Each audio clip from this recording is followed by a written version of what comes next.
What is going on, guys? And before we get into today's video, I want to just take a second to remind you guys I actually have a bunch of Rick and Morty giveaways that are still going on or still open for just a few more days before I draw winners. I already gave away one copy of this to one lucky winner, but I did open up a second one on a separate video. So if you guys are interested in that, I'll leave the links to all of these videos that have all the descriptions and how to enter in these contests. But I'm giving away this hardcover Rick and Morty comic volume 1 on a different video right now. Super awesome comic book. One of the coolest things that I've read so far this year. If you're a Rick and Morty fan, you guys are going to want to give this a read. It's like all 10 original volumes from season 1 of the comic, and a couple extras and a bunch of bonus artwork, and then it even makes noise. It's super, super cool. I'll leave a link to that. Also, in another video, I'm currently going to be drawing this one tomorrow, actually, but there's only like 8,000 views on that video with like 100 or so comments. So there's a very good chance of still winning this Rick Pop figure. So head on over to those and check those out if you're interested in entering for that. And I also want to announce that I'm actually doing another giveaway on this video. Now, I actually don't have the item in hand yet. I ordered it off Amazon today, and it'll be shipping to me in just a few short days. But it's a really cool card game. It's a Total Recall Rick and Morty card game. And it's based off the episode Total Recall, where they have all those zany, wacky characters. And it's kind of like a whodunit clue type game, where you and friends have to figure out which characters are parasites and which ones are real. And it's super, super hilarious, I've heard. I haven't got a chance to play it yet, but I ordered 2 of them. And I'm going to be giving one away, I'm going to be playing one, and maybe doing an unboxing and a review video on that as well. If you guys are interested in seeing that, let me know. But all you have to do to be entered to win, like I said in previous videos, is to A, be subscribed, B, like this video, and C, leave a comment down below. The comment can be about anything. Funnier comments are always kind of better. They get more likes, whatever. You guys can comment about literally anything. You guys are entered in that as long as you guys are subscribed and like the video. And you guys can have a chance to win that. So I'll be doing more videos on that in the future. But with that out of the way, guys, let's jump right into today's theory. Tammy's betrayal of Bird Person in Season 2 was one of the biggest and most shocking moments I've ever seen in a cartoon. Tammy, what are you doing? Sit your bird ass down! Tammy? Bird Person! No! I absolutely love the way the writers wrote her character slowly into the plot beginning in Season 1. It was so subtle, it was pure genius. Nobody saw that coming from what they presumed to be a side character or a B character, and it wasn't even on my radar.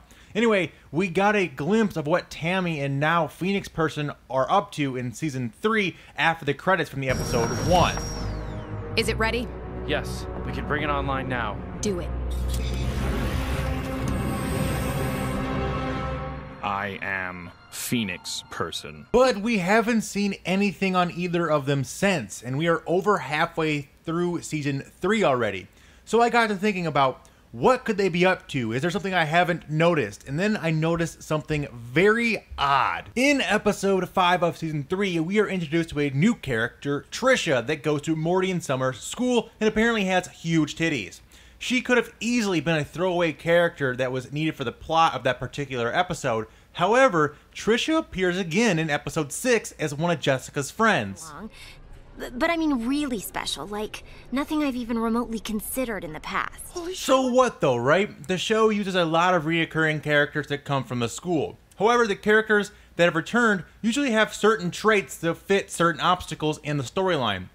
For example, Brad, being the stereotypical bully or jock that stands in the way of Morty potentially being with Jessica. Or there's other characters who are simply just funny and are brought back for comedy, like Principal Vagina. So the writers brought back a basically throwaway character that didn't represent any kind of obstacle for any of the main characters and isn't particularly funny in her first appearance. But why would they do that?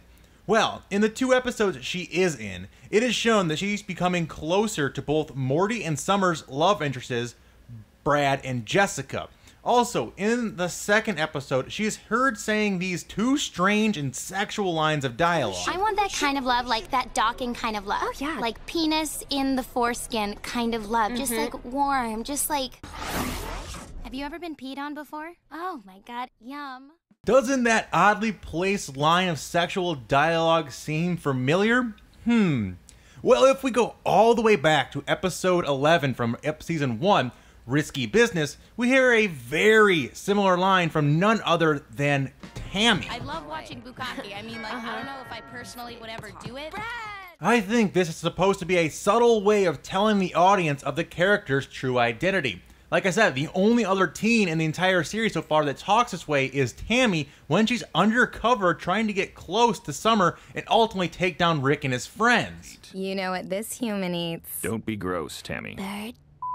Tammy, gross! It appears that Trisha is getting close to Rick and his family by befriending the people his grandchildren love. She stole Ethan from Summer with her giant stripper tits, and she suddenly is one of Jessica's best friends, seemingly out of nowhere. I mean, it's almost the exact same thing that we saw with Tammy in previous seasons. My theory is that it will be revealed that Trisha is a new agent sent to spy on Rick and his family and ultimately take them down. Tammy and her agency know that they can't spy on Rick by befriending someone close to him anymore like Tammy did with Bird Person. Instead, they're using people that his grandchildren like or love to get closer to them from a farther away distance, but they're still close enough to them to maybe gather intel or maybe spy on them, but they're not really tripping any wires. If they went after one of Rick's friends, like Squanchy, for example, and befriended him, it would be too obvious. Rick would catch on to something like this, and the whole thing would be shut down. This could also explain why Tammy and Phoenix Person haven't been seen since episode 1. They're out there gathering intel, trying to get a person on the inside to wait for the perfect time to go after Rick, like they did last time when he finally let his guard down at Bird Person's wedding.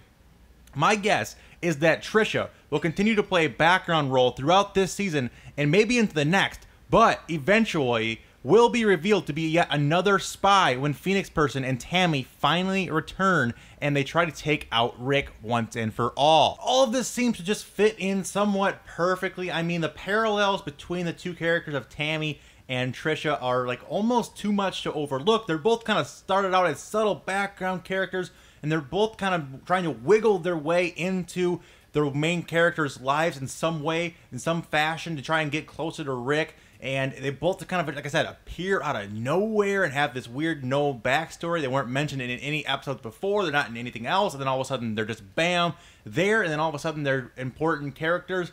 And I feel like this is something that it was such a great surprise again that they might try and sneak another one past fans of the show. It might be something they try and get in there one more time. But I was ready for it. Hopefully this is something that is true. If not, it's not the end of the world. But I think it'd make for a really good plot line. I think it'd make it for another good plot device to try and sneak another character in there. And maybe this time Rick finds out, or Rick gets a hunch about this and calls her out, and they have some kind of battle, and she becomes a double agent for taking out Bird Person, or not Bird Person, but taking out Phoenix Person and Tammy. Maybe she becomes a double agent. Who knows? There's all kinds of crazy different ways they could spin this if this character is in fact not who she claims to be, which I think is at this point pretty likely. It seems like something the writers would do. It fits the mold.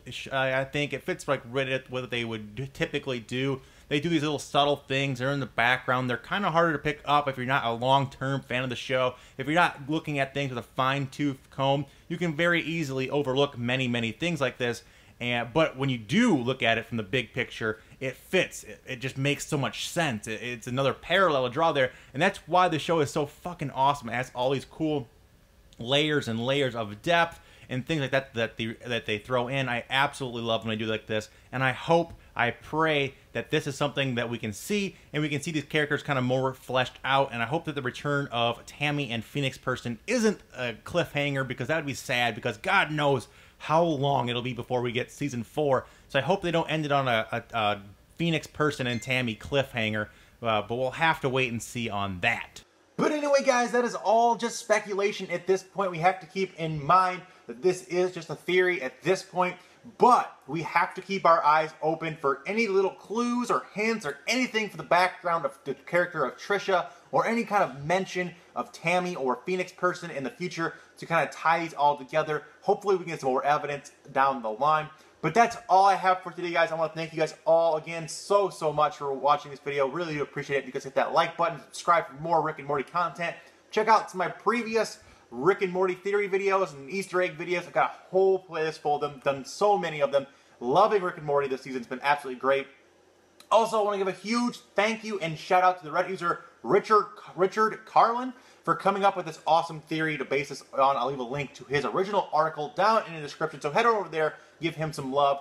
Also, like I said, be sure to check out my previous Rick and Morty videos, And one last time I want to mention the giveaways that are going on previous videos. We're giving both of these away in previous videos. Links to those will be in the end site. Head over to those videos, like, comment, and subscribe on those as well for your chance to be entered in the Rick and Morty comic book and the Rick and Morty Pop. And like, comment, and subscribe on this video for your chance to win the Total Rickle card game. Hopefully you guys are into that. Hopefully you guys enjoyed the video. Like always, guys, remember that's always K-Mac time somewhere, guys. Until then, take it easy and peace out.